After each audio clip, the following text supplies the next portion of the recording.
Hi there, Internet Associate. It's Anthony, and I'm about to watch another episode of Dexter. So, this is season 2, episode 10. There's Something About Harry. So, I just got done watching episode 9, and I just cannot wait to see what's going to happen next. So, I just went straight into this one. I don't even care what this title, I don't feel like trying to predict. I just want to know what's going to happen. I just want to get started with this. So, yeah, there's something about Harry. Okay, I'll just watch the episode and figure out what it's about Harry. Who cares about predictions at this point? Let's just go ahead and get into this because I got to see what's going to happen next. So, Dexter, season 2, episode 10. There's something about Harry. Oh my gosh. Well, that's a big realization that this episode leaves us with. I mean, I've said before, it does a great job of putting you in the shoes of Dexter, and now it's like realizing that what Harry thought when he walked in there, and it's oh my gosh. Once again, my thoughts are crazy for this show. It's hard to get them together, but like Dexter has always known technically that happened. Like he's known that Harry walked in on him and saw that and vomited and whatnot, and then he knew that he died a few days later. But until now, Dexter hadn't put those two things together and whatnot. And it's something that maybe we as an audience even probably would put together if we had just known that information before now. Because it's like, yeah, like he just saw you killing somebody. But for Dexter, he didn't realize that because in his mind, what he's doing really isn't as, grotesque and disgusting and appalling as, it kind of actually is in real life. And this show, this whole time, has been putting us in the mind of Dexter. So this whole time, all these scenes of Dexter, killing these people and whatnot, and yeah, I mean, yeah, we've gotten the sense that it's a very, very twisted sense of justice, and technically this is not right. And if somebody was doing this in real life, this would be wrong. I mean, I don't think anybody really just completely just thinks Dexter is a great person and this would be great if somebody was doing this in real life and Dexter is a role model. I definitely never thought that. But as a character, you do sympathize with him and you do understand what he's doing, and it being in his mind the way we are, these scenes, while we understand how twisted they are, they never feel as, they just never feel so wrong, at least not as it did in this episode. In this episode, having Dokes there at the end there watching Dexter and Dokes' reaction to that, because Dokes wasn't reacting like that because he was about to be framed or anything. That's what I was first thinking. I was first thinking, oh, is Dokes just freaking out because he's about to get framed? That's literally where my mind was. I'm like, wow, yeah, now Dokes, now you're pleading because you don't want to get framed. Then I'm realizing, wait, no, that's not why he's freaking out. Really, he's freaking out because he's about to watch a man get killed in front of him. Or even if he can't watch, he knows that it's happening right outside.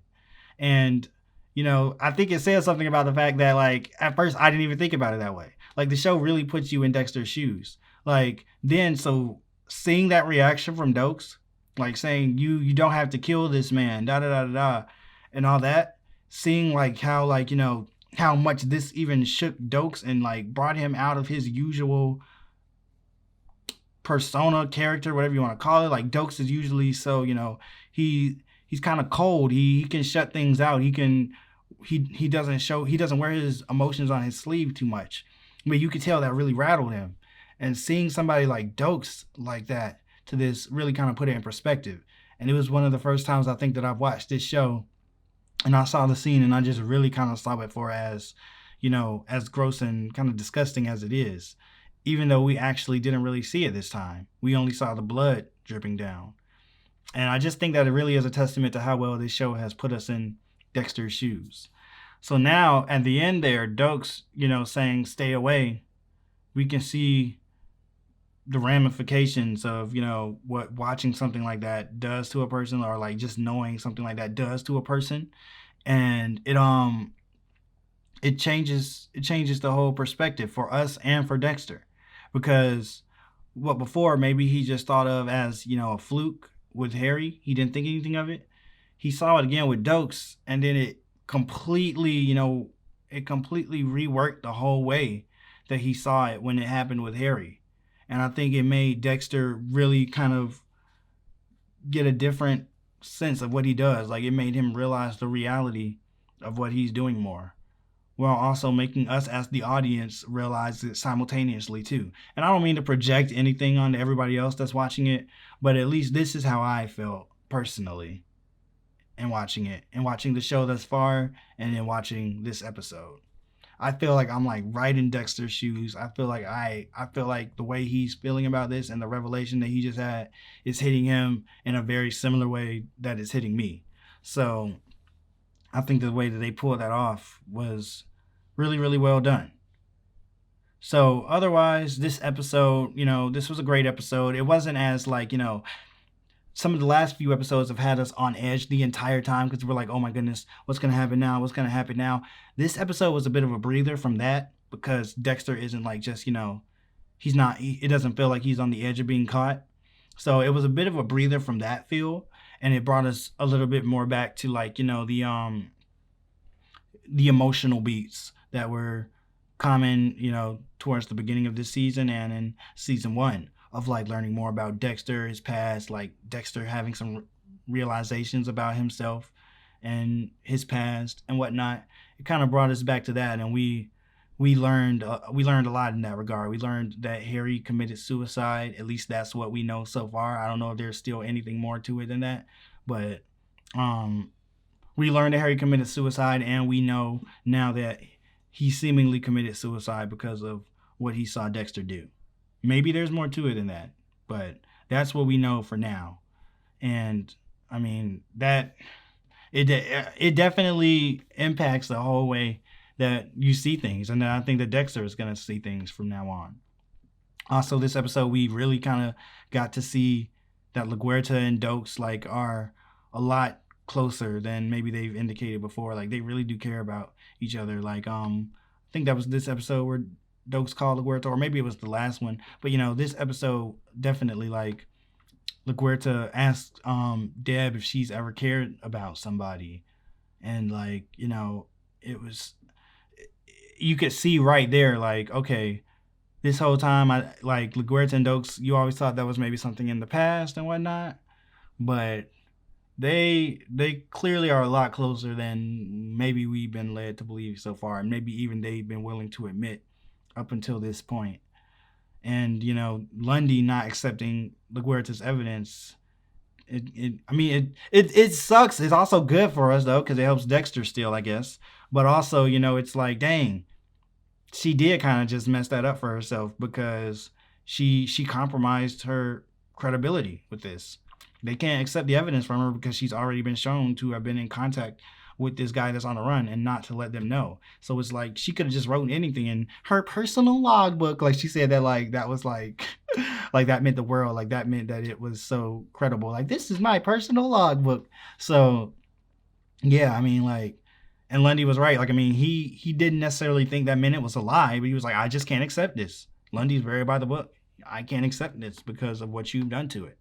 So that was big to see right there.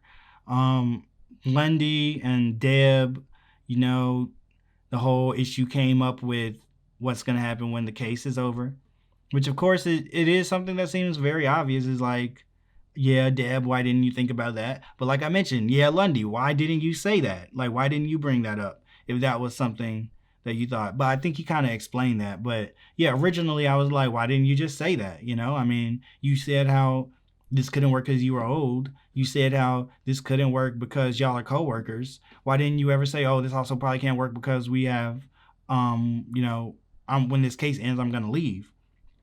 So at first that did seem like a bit of a flimsy excuse to not bring it up. But then later in the episode, I think they went a bit deeper with it and Lundy kind of gave her the real reason. And I think it added a little bit more depth to Lundy too, because we see it can legitimately just be like an insecure, like real person. Like he was insecure, like he didn't want to fall for her too much or like get his expectations too high because he just genuinely didn't think she was going to care about him anymore by the time the case was over. So him not bringing that up was less, just him trying to play games. And it was more so him trying to protect himself and I guess protect his heart, if you will. Him making that assumption felt like the safest thing for him because doing otherwise just felt like setting himself up for disappointment, I guess. So I felt like that was really interesting to see from Lundy. and it gave us a little bit more of a glimpse behind the curtain on who Agent Lundy is. We've seen a lot of different sides of him so far, how professional he can be, how charming he can be, like all of that. But it's like now we're also just seeing he's a real person too. You know what I mean? He's a real person, and that was nice to see in this episode. Lila again. I don't even want to talk about her. Okay, like I hate that lady. I really hate her. Like what in the world? Like what is she even doing right now? Like she's roofing herself. She's trying to get close to Angel. Like and it's just throwing a wrench in everything. Like you serve no purpose, Lila. Like you have nothing to do with what's going on. There's too much stuff going on right now. There's all this stuff, other stuff going on, and you're just in here wanting to be your crazy self and hatch all these plans and burn your house down and like break light bulbs and roofie yourself. Like, oh my goodness, I hate Lila. But I guess that's good on the show writers because they're doing a good job at making me hate her. I'll give them that. But man, I hate Lila. Like, it's like, oh my goodness, there's so many other problems going on. And she doesn't, unless she knows more than she's letting on, she doesn't actually know like the Dexter is a killer and all that. Like, she's not really trying to like, get Dexter in trouble in that way. She's not like intentionally trying to be that type of, that type of obstacle. It's just that she's crazy and that she is manipulative and that for some reason she's just obsessed with Dexter and just won't leave him alone. And it's like it's such a separate issue than everything else, but yet it's going and getting in the way of everything, and it's making it feel like she's gonna cause something to happen that's gonna trip Dexter up and get him in trouble. It's like Lila is like the biggest variable right now that just feels like, oh, she can really ruin things. So yeah, man, I really hate Lila. Also, I really thought that they did a good job with the aging down this episode. Like, I think that actually was Michael C. Hall and whoever plays Deb in those shots. I'm scrolling back looking at it now. It really looks, it's definitely whoever plays Deb. I'm pretty sure that's Michael C. Hall and not the guy that usually plays young Dexter. So I thought they did a really good job with that this episode. Like, this was one of the best times I've ever seen on a TV show where they show a grown character when they were younger as a teenager even, and it just looks like a younger version of them. It's not an actor that doesn't really look like them, really. And it's also not them, looking younger, but not really looking younger. You know what I mean? Like, I think in the first season of Dexter, they did some younger Dexter shots with Michael C. Hall, but it kind of didn't work as well for me. So like, sometimes they'll make people look younger, but it's still obvious what's really going on. You're like, oh my goodness, that's just like a 35-year-old dressed up as a 15-year-old. Like, you know what I mean? But in this case, it really felt real. Like, it felt like a younger depiction of them. So that was really cool to see. I really liked how they did that, and I felt like they did a good job. Whether or not that was Michael C. Hall or whether that was another actor or that same actor, but they just really made him look like him. I'll probably look that up after I turn this off because I really want to see the credits of this episode and see. So to wrap things up, this was another great episode. Really enjoyed it. Can't wait to see where we're headed with these last 2 episodes of the season. It can only get crazier from here. So until then, go ahead, leave a comment down below. Let me know what you thought about the episode. Like the video if you liked it. Subscribe if you want to see more. Head on over to Patreon for the full uncut reactions if you're watching this on YouTube, where it's only reviews. And yeah, that'll be it. See you all later.